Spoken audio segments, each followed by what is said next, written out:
अगला जम्मू कश्मीर का जिहड़ा चीफ मिनिस्टर होना ना वो भारतीय जनता पार्टी का। अगला जम्मू कश्मीर का जिहड़ा चीफ मिनिस्टर होना ना वो भारतीय जनता पार्टी का होना। बीजेपी च अस होंदे सेवादार। मोदी साहब चाह बेचते बेचते इस काम च लगी। अटल बिहारी वाजपेयी कॉलेज यूनिवर्सिटी पढ़ते सैकल पर जाते सवेरे अखबार बेचते। सारे कानून लागू हुआ दिन भरावा मेरिया 70 साल इत्थे कानून नहीं लागू करा दे भरावा। ये जड़ियाँ 6 लैतियां सत्ते चा ये भी असें पता है कि किस तरीके 26 च दोबारा भर्ती परिसीमन होना है। नौजवाने की साढ़े बच्चे लगता कि उनका हक उन्हें नहीं थोआ दा ते अपनी हक लई जदोजहद करना उनका फंडामेंटल राइट है और कर देन और वो ठीक करा देन। खुश रहना चाहिए। खून बधदा आखदे खुश रहो तो खून बधदा ते घूरां बट्टिए सलवटां लाइए मत्थे रखो तो खून घटदा तो जरूरी है अपने आप मुसीबत पानी टेंशन ले। जय मां डोगरी, मैं अक्षय सागर और आप देख रहे हैं रफ्तार जम्मू। चंद पलों की गुफ्तगू और सच से करवाएंगे रूबरू। रफ्तार जम्मू के माध्यम से आज हमारे साथ बातचीत करने के लिए मौजूद है भारतीय जनता पार्टी के दाकड़ नेता एवं जम्मू कश्मीर भाजपा के प्रमुख रविंदर रैना जी। रविंदर रैना जी, रफ्तार जम्मू में आपका हार्दिक अभिनंदन है। जय मां डोगरी। थोड़ा मता मैं मल्हार करना शुक्रिया करना। रविंदर रैना जी, साल में 4 मौसम होते हैं लेकिन जम्मू कश्मीर में एक और मौसम जो इन दिनों आए दिनों देखने को मिल रहा है, प्रोटेस्ट मौसम। प्रोटेस्ट मौसम और जो हमारी जम्मू की ब्यूरोक्रेसी का कार्यकाल है उसे आप कैसे देखते हैं, और ब्यूरोक्रेसी के कार्यकाल में जो जम्मू कश्मीर की दशा और दिशा है किस ओर जा रही है? देखो गल ये है कि कई बारी जिसले नौजवाने की साढ़े बच्चे लगता कि उनका हक उन्हें नहीं थोआ दा ते अपनी हक लई जदोजहद करना उनका फंडामेंटल राइट है और कर देना और वो ठीक करा देना। उहदे च कोई गलत नहीं है। अस उनदे नाल है, असें उनकी मदद करनी है, अस कराने। रविंद्र रैना जी, जिस तरह से परिसीमन आयोग को जम्मू कश्मीर में परिसीमन करने के लिए कहा गया है, पहला ड्राफ्ट आया उसमें बताया गया कि जम्मू में 6 सीटें बढ़ेंगी, कश्मीर में 1 बढ़ेगी। दूसरा ड्राफ्ट में विधानसभा और लोकसभा क्षेत्र का उन्होंने पुनर्गठन किया जिसे लेकर कुछ बवाल मचा हुआ है। इसी बीच आपका एक ऑडियो वायरल हुआ, पिछले रोज ही आया, तो उस पर हमारी जनता या जो विपक्ष है आप उन्हें क्या कहना चाहेंगे? अज थुआ कोई 6-8 महीने पहला असर दे कुछ लोग मेरे को आए है।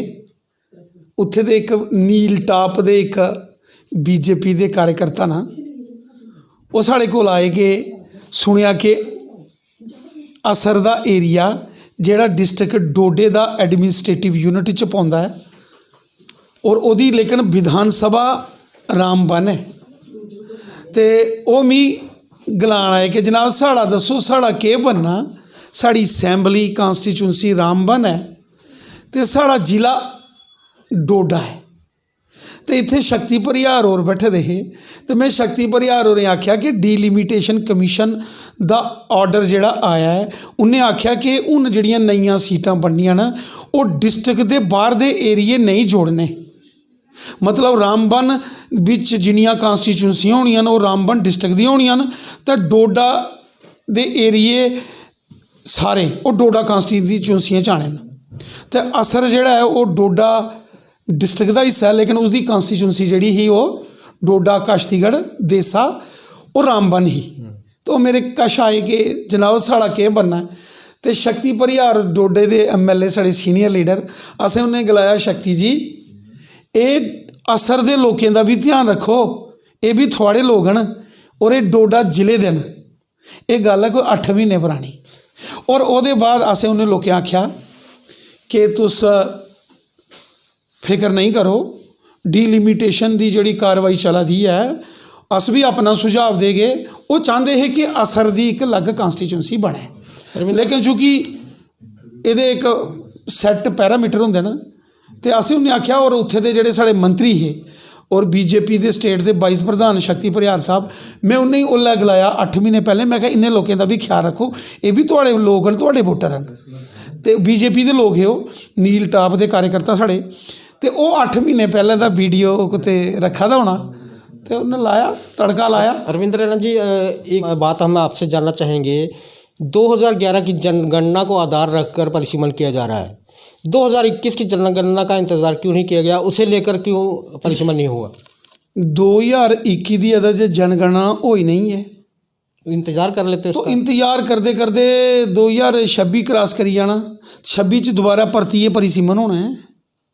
तो ये जड़ियाँ तुसें 6 थोइयां ना, एक भी नहीं थोनी ना। तो अगर 2021 की जनगणना होती तो शायद 50 से ऊपर चली जाती जम्मू की। ਉਹ ਭਰਾਵਾ ਇਹ ਜਿਹੜੀਆਂ 6 ਲੈਤੀਆਂ ਨੇ 7 ਚ ਆ, ਇਹ भी असें पता है कि किस तरीके कन्नै असें सारे डीलिमिटेशन कमीशन अगे एक एक तथ्य एक एक चीज़ उन्हें गणाई है। दिक्खो दिक्खो मैपिंग उन्हें मैप दस्सन, नक्शे दस्सन, पिछले 70 सालें दे रिकॉर्ड कड्डी कड्डिए उन्हें दित्तन। जनाब ये दिक्खो इत्थे होआ, वो सुप्रीम कोर्ट दे ऑनरेबल सुप्रीम कोर्ट दे जज न, बड़े बड़े जेह्ड़े इहदे चेयरमैन है ना। परिसीमन होगा, उसके बाद चुनाव होंगे और आखिर में स्टेट का दर्जा मिलेगा। किस डर के चलते स्टेट का दर्जा जो देने की बात है तीसरे नंबर पर रखी गई है? नहीं तो ड्यूटी ठीक नहीं है कि सारे कानून लागू हुआ देन भरावा मेरेआ। 70 साल इत्थे कानून नहीं लागू करा दे।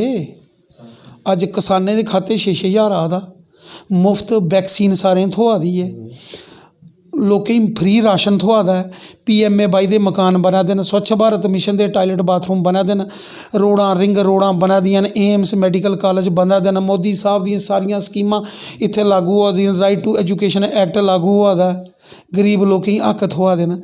ये इस्से कारण है कि ड्यूटी बनी है तो सारे कानून लागू होए ना। परिसीमन के बाद जब चुनाव होंगे तो हम ये बात मानकर चलेंगे अगला मुख्यमंत्री रविंदर रैना जी होंगे। BJP का होना, अगला जम्मू कश्मीर का जोड़ा चीफ मिनिस्टर होना ना, वो भारतीय जनता पार्टी का होना। क्योंकि जोड़े मैं तुसें काम गिनाए ना, मोदी साहब ने लोगों का बड़ा भला किया।